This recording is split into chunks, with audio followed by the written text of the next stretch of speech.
Hello, everyone. Welcome to the Soccer Podcast, Australia's #1 soccer talk show. My name's Shannon, and for this episode, we're talking who will make the Premier League top four. I'm joined by Alex Smith. Alex, welcome to the Soccer Podcast. Thanks, man. So we're going to talk this episode about the Premier League top four. Things are looking pretty tight in that respect. So let's not beat around the bush. Alex, who do you think is going to make the Premier League top four come the end of the season? I think it'll be City, Tottenham, Liverpool, and I firmly believe United are gonna squeak in there. I just think you want to be peaking at the right time, and Tottenham a bit shaky as of late. What was I going to say? Arsenal a bit shaky as of late. Patchy results. Chelsea not doing too much either. So I just think United are on a roll, and I think they're going to catch both of them. Yeah, it's a marathon, the Premier League, not a sprint. So, but interesting that you've gone with City, but then interesting you've said Tottenham to finish in front of Liverpool. But I've said I think in terms of the top four, the way it's going to end, I think it's going to be Manchester City to win. Liverpool will come second. I think Tottenham third, Chelsea fourth.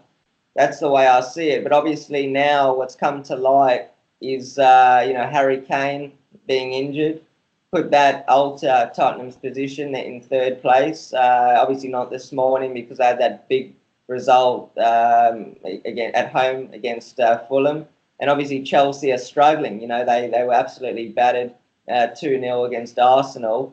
And then you've obviously got to take into account Manchester United, their form, creeping in now 7 consecutive wins, as well as Arsenal with beating Chelsea. So I would have said, Alex, at the start of the season, obviously it was always going to be between Manchester City and Liverpool who wins it.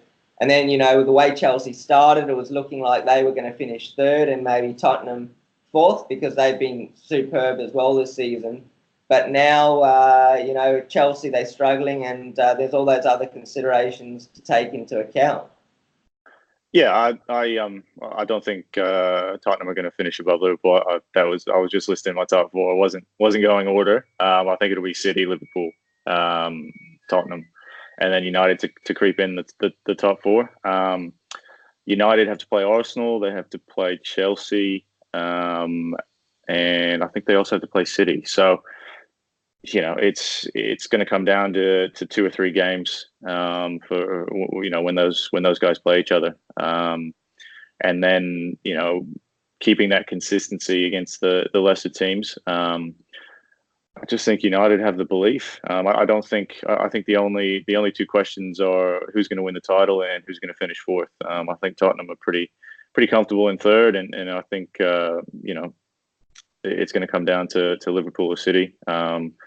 I think City have too much quality. I still believe that. But Liverpool are proving me wrong week by week. So I think City will still take it, and United to creep into the top 4. Yeah, because as things stand, Alex, it is Arsenal and Manchester United in 5th and 6th.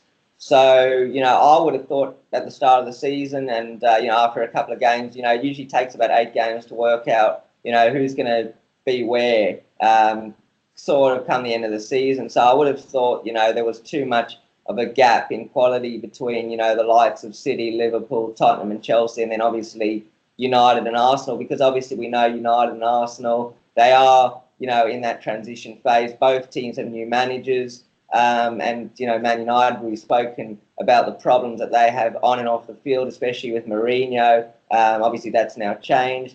And at Arsenal, it was always going to take time for Emery to put his stamp and get his philosophy across to the players. So I would have thought there was too much of a gap for those Man United and Arsenal to make up on the likes of Chelsea and Tottenham.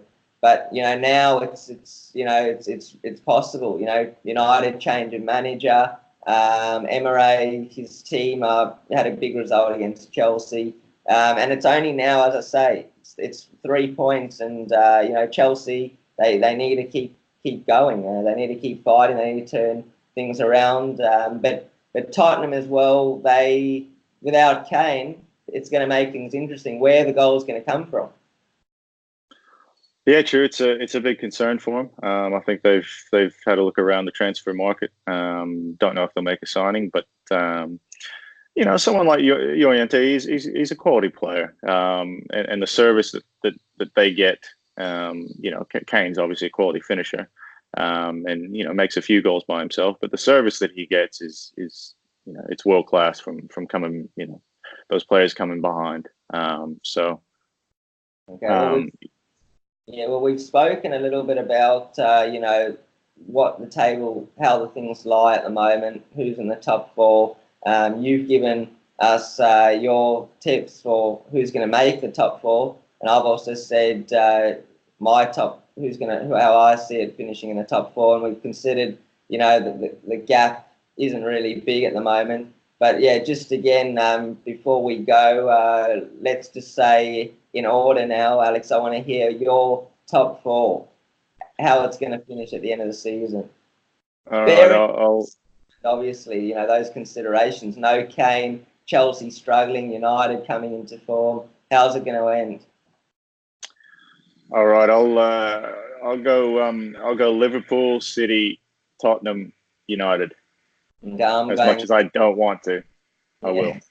Okay, I'm going Manchester City to win it. Liverpool second, Tottenham third, Chelsea fourth, but they've got to improve. And then I'm going to go Man United fifth and Arsenal sixth. So that's the way that I think it's going to go. But Alex, that brings us to the end of today's episode of who will make the Premier League top four come the end of the season. Thank you so much for joining me. No worries. See you next time. All right, from the Soccer Podcast, Australia's #1 soccer talk show. It's goodbye for now. Don't forget to subscribe to our YouTube channel. Follow us on Instagram @the Soccer Podcast and smash that thumbs up button on our YouTube channel. From the Soccer Podcast, it's goodbye for now.